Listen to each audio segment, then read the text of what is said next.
On March 20th, 2013, Zito and Garrett, along with their producer, Gentry Thomas, interviewed two National Football League Hall of Fame coaches, Iron Mike Ditka and the all-time winningest coach in NFL history, Don Shula. These two legendary coaches connected to support the United Way of Collier County. Coach Ditka paired with the Don to showcase his variety of wines from his Mike Ditka label wine collection. This memorable event was held at Shula's Steakhouse. Fans got a chance to rub elbows with the coaches, and Zito and Garrett got to ask them some questions. Hello everybody, we are Zito, Garrett, and Gentry. We are here at Shula's Steakhouse, and we are here to meet the Don Shula and Coach Mike Ditka. We have a great charity for the United Way, and Garrett's starving. I'm gonna have a big steak. I'm hungry. I like it pink on the inside. All right, everybody, we are Zito and Garrett, live from Shula's Steakhouse with the legendary Coach Mike Ditka. How you doing, Coach? I'm doing great, thank you. I got one question for you. Since the stroke, has your handicap gone down? No. It hasn't? No, I play good 2 days in a row. Today I played horrible, but I play. I love it. I don't get mad about it anymore. I know I have limitations, so I just play. Coach, I was just watching in a football life on the NFL Network, and didn't realize your great relationship that you had with Coach Landry.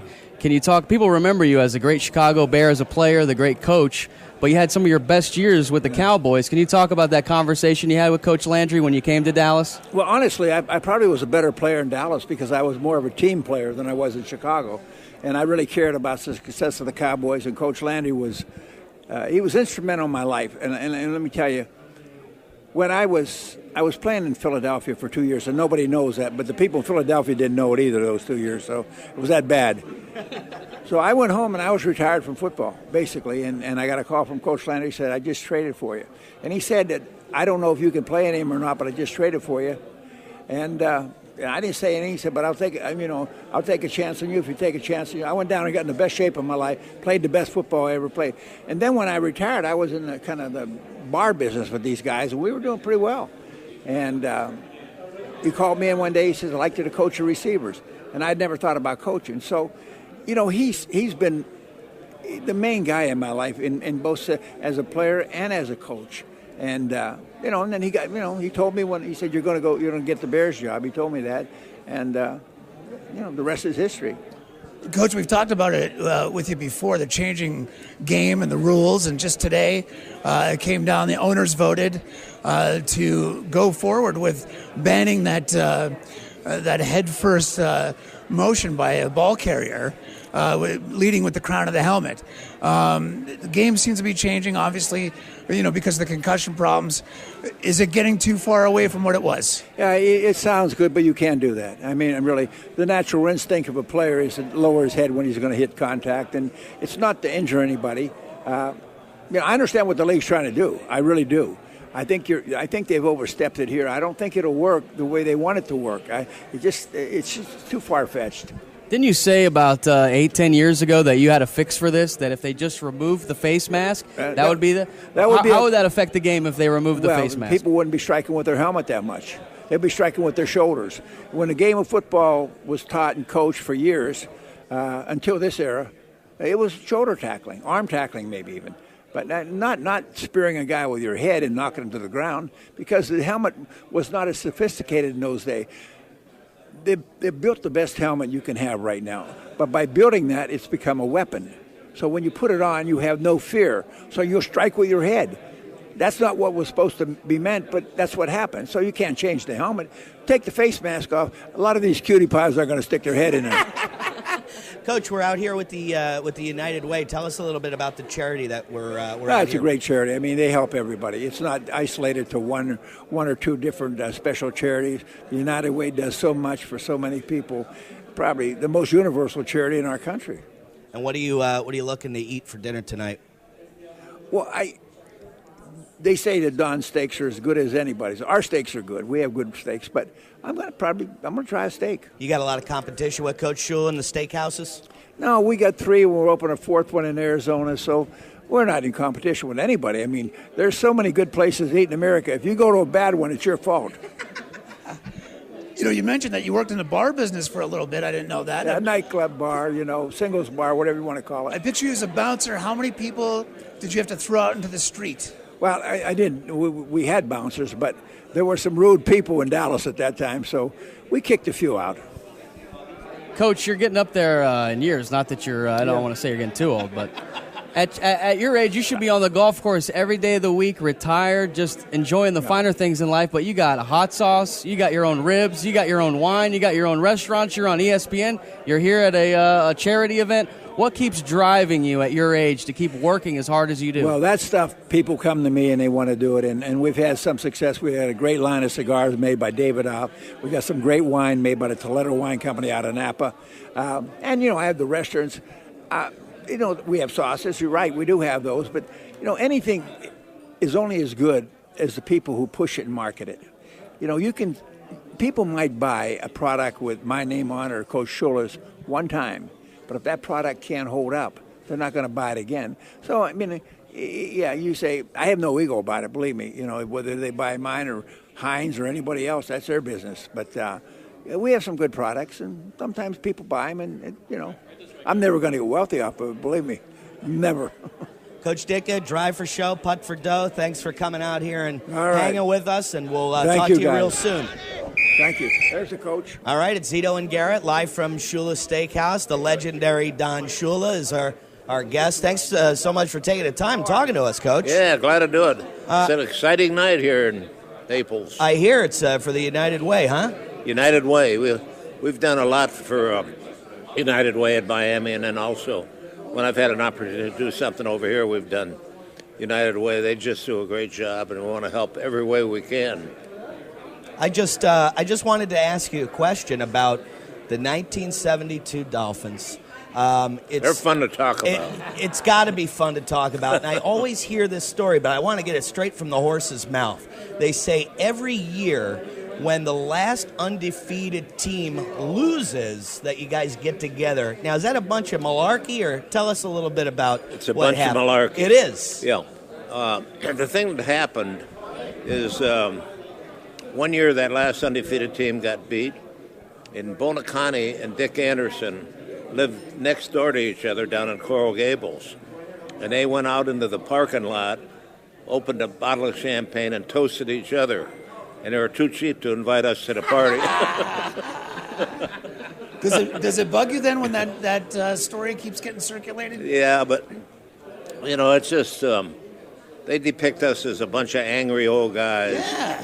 But, I don't think Joe DiMaggio was ever ashamed of his 56-game hitting streak. I thought he was pretty proud of that. Right.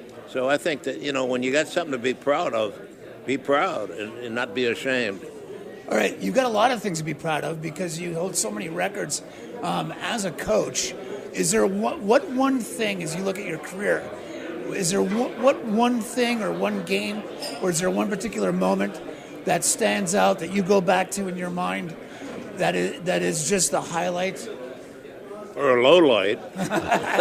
Low light's fine too. We like those kind of stories. The low light was the Jets Super Bowl when Namath guaranteed the victory, and then they went out and beat us, and so that was pretty hard to live down. My relationship with our owner was never quite the same after that. He was from New York, and all his New York buddies really let him have it. So I lasted one more year, then I moved from, Baltimore to Miami. Coach, you were telling us earlier before the interview that your son is quarterbacks coach for Carolina, working with Cam Newton. You got to be a very proud father. You're a great motivator. What kind of advice do you give your son that you kind of hand down to him? What's the best advice you could give your son as an up-and-coming coach in the league? Yeah, he's just got moved up to offensive coordinator. And, he's a guy that's worked hard. He played quarterback at Alabama, and then he played a little bit in the NFL. And he was on my staff for a while, and hopefully learned some things that are going to be important to him. But I think the most important advice you can give anybody that's in the coaching profession is do it within the framework of your own personality. Don't try to be Paul Bear Bryant, or don't try to be Don Shula, or don't try to be Vince Lombardi. because the players sense that. In the minute that they sense that you're trying to be somebody other than who you are, then you lose your ability to lead. So do it, believe in what you're doing. Do it within the framework of your own personality. Somebody told me a great story today when I said that I was going to talk to you, that there's another Don out there, Donald Trump, who you had some negotiations with after that 72 season. They tried to lure you away from the NFL and get you in the USFL. Can you tell that story of getting that call from Donald Trump and him trying to negotiate getting you out of the National Football League? He used to call me every Monday night when we weren't playing in the Monday night game, and he knew I'd be home watching the Monday night game. So the phone would ring, and it would be Donald Trump. And he had just bought the New Jersey Generals, and Herschel Walker was his number one pick. So he was trying to get me to go up there to coach. And he was supposed to come down and meet my wife and family. And that day, I think we played in Baltimore. And on the way to the airport, he was on TV saying that he was going to go down and negotiate with me. And the only thing that's keeping me from signing with him was I was demanding a triplex in Trump Tower as part of the deal. And I didn't even know what a triplex was. But he was selling all the time, advertising his own Trump Tower building. Coach, do you think that anybody's ever going to beat this 1972 Dolphins season? Perfect, 17-0. Hasn't been done in over 40 years. That's a long time. You think it's going to happen? It's not 40 years. It was 40 years before we did it, and then it's been 40 years since we've done it.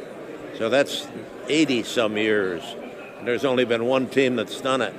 So I think that tells you a little bit about how hard it is to do. But never say never. And what I've always said is if somebody does it, I'm going to be the first guy to call that coach and congratulate them.